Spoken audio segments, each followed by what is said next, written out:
मुरादाबाद पहुंचे कुमार विश्वास ने शंकराचार्य विवाद मामले पर बोलते हुए कहा कि दो पक्ष हैं। मेरी तो इतनी सामर्थ्य नहीं है कि सामान्य आस्तिक होने के कारण कि मैं पूज्य शंकराचार्य के विषय में कोई टिप्पणी करूं। दो अनुरोध मुझे करने हैं।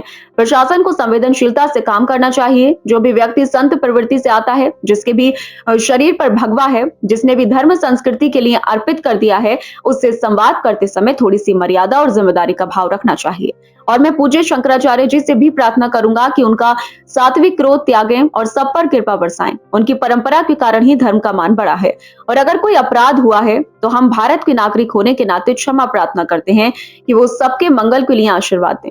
वहीं M.K. स्टालिन द्वारा हिंदी भाषा पर दिए गए बयान पर बोले कि जिनके पूज्य पिताजी का नाम भगवान राम के नाम का पर्यायवाची करुणानिधि हो और उनके पुत्र भगवान राम की भाषा के बारे में ऐसी बात करते हैं तो ये बहुत बड़ा क्षोभ और दुख का कारण भी है।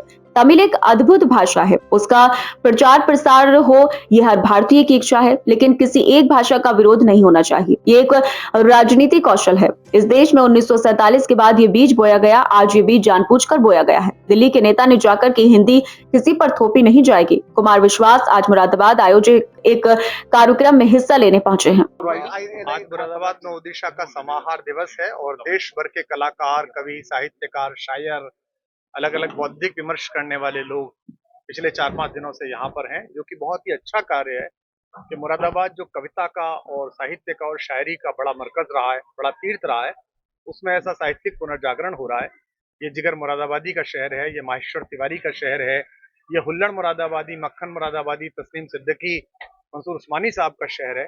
और आज जब मैं सुबह चला तो मुझे सूचना मिली कि हमारे बड़े भाई और कविता और साहित्य में हमारे वरिष्ठ श्री मंसूर उस्मानी साहब के यहाँ एक दुखद घटना हुई है। उनकी पुत्री का देहांत हुआ एक दुर्घटना में। तो मैंने ये इच्छा जाहिर की प्रशासन से कि पहले मैं वहां जाना चाहता हूँ।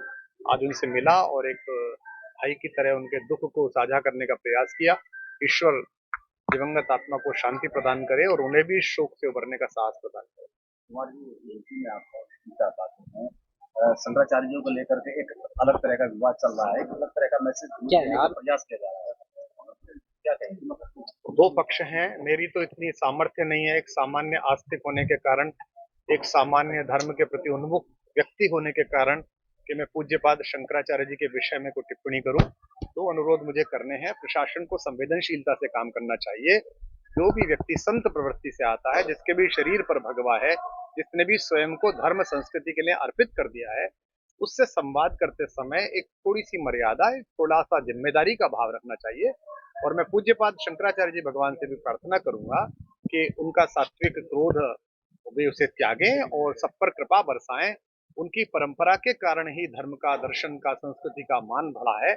और अगर कोई अपराध किसी से हुआ है तो हम भी सामान्य एक भारतीय नागरिक होने के नाते हम पूज्य शंकराचार्य भगवान से क्षमा प्रार्थना करते हैं कि वे सबके मंगल के लिए सबको आशीर्वाद करें। M के स्टेडियम है, उप मुख्यमंत्री वो कह रहे हैं कि हिंदी ने कई भाषाओं को दबा दिया है, मगर हम अपनी तमिल भाषा को दबने नहीं देंगे। उन्होंने महाराष्ट्र, बिहार और हरियाणा की बात की। उन्होंने कहा अब हम तमिलनाडु को बनने नहीं देंगे। जिनके पूज्य पिताजी का नाम भगवान राम का पर्यायवाची हो, भगवान राम का एक बहुत ही लोकप्रिय पर्यायवाची है करुणानिधि।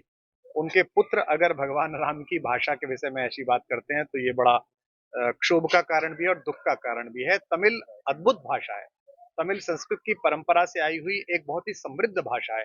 तमिल भाषा का प्रचार प्रसार हो ये हर भारतीय की इच्छा है। और न केवल तमिल बल्कि तेलुगु, कन्नड़, मलयालम, बंगाली सबका उत्थान हो।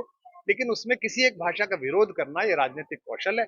इस देश में 47 के बाद ये विचार जानबूझकर बोया गया दक्षिण में जा जाकर दिल्ली के नेताओं ने कि हिंदी किसी पर थोपी नहीं जाएगी।